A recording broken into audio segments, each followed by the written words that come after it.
Welcome to Coaches Weekly. I'm CJ Selner here with head cross country coach Dave Risch. Coach, a very, very hot race this week that was even shortened down. First, let's start on the women's side. Just kind of give us your final thoughts on the shortened race and how everybody kind of performed in the heat.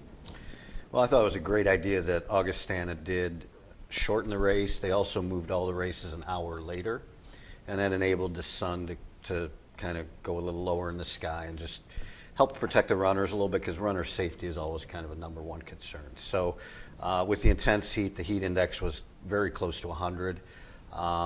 The shorter distance and the lower sun angle was really beneficial for us. So we were able to run well. I think our training has been good, so that it's enabled us to compete well. We didn't have people collapsing and needing medical attention, and there were 20 plus runners that did need help. So I was kind of pleased with that. It says a little bit about our preparation and our conditioning. Certainly the times suffered, and I think every runner in all four races would tell you that they didn't run what they would like to run, but it's just a product of the conditions, really the worst conditions some of the worst conditions that I've seen to run in. Lisa Lubin kind of led the pack, but talk about how she and kind of all the female side, those runners just kind of really pushed through those kind of conditions. Yeah, they did. We really came up with a game plan that kind of treated it a little more like it was a hard, intense workout, like a tempo type of workout.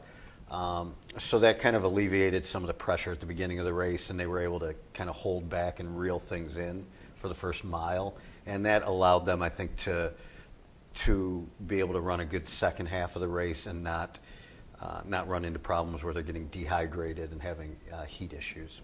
Now move over to the men's side. What are some of the highlights from the week on that side? Because they had really the same conditions.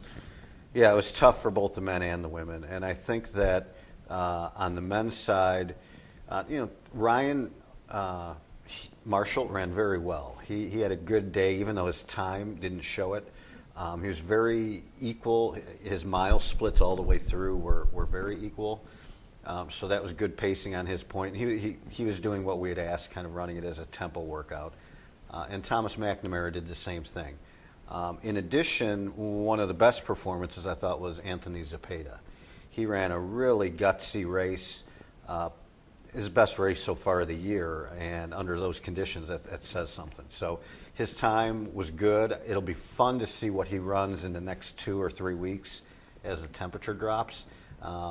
I think it's going to be really exciting and kind of shocking to see his performances, because he's done great all season for us. Now you guys kind of move forward. It's supposed to be hot the next couple of days, but hopefully you guys get a break here, kind of your training, to be able to kind of expand and kind of accentuate the workouts a little bit, hopefully with the weather getting a little bit cooler. Yeah, we're kind of going into a new phase right now of our training. So the cooler weather is always welcome. I mean, when it's been 90 plus for 7 straight days, that's rough. And it just kind of wears on you daily, or it gets a little worse each day. It gets a little more where it adds on.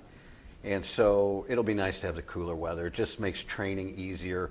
The recovery is much more realistic. It's much shorter when you have good weather. Versus really hot weather, just takes longer recovery, and you got to really focus on the hydration too. Well, we look forward to seeing you guys hopefully get out there in a little bit of cooler weather. You can always find the live feeds for cross country at CUCougars.com.